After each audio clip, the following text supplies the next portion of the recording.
I think in 2026, when we do have, some of these currencies are going to get backed by physical assets. You saw Trump announce today $12 trillion worth of mineral rights that they are aggregating for the U.S. to be able to compete with China and other large nations globally. That's a big deal. We need these raw resources and these commodities to be able to back our currency and compete on a level playing field without the dollar supremacy being, I don't even know if you want to call it a dictatorship or a monarchy or what you want to call it. But we have been in, the driver's seat for the past 50 plus years after Nixon took us off the gold standard, and really even longer than that since Bretton Woods in 1944. But again, all of that's changing this year. They are going to have the ball drop here in New York on July 4th for the 250th anniversary of the United States on July 4th. 2026. They're going to use the same 2026 that had the 589 bulbs in it on that day, which will be pretty cool.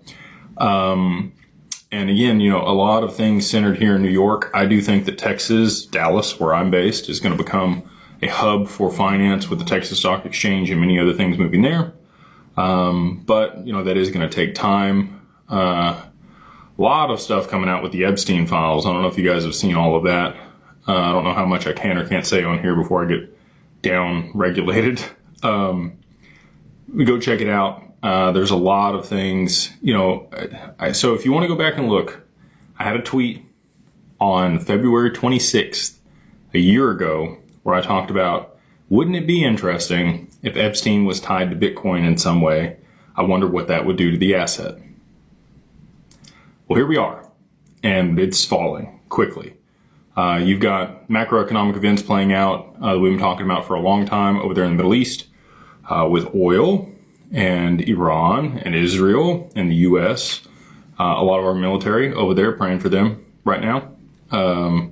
Hopefully that doesn't lead to an escalation of things, but I do think that they will shut down the Strait of Hormuz at some point, which is going to cause oil to spike and the full domino theory to play out. And we know that the first place that they're going to implement distributed ledger technology is on the back end of the stock market. Because that's where, Monica Long was interviewing president of NASDAQ. And that's what she said. Those aren't my words. But that is something that I've said for a long time. They moved to T+1 on May 28th in 2024. I remember the day I watched Brad Garlinghouse speak at Consensus when that happened. And that was the first time that he had ever talked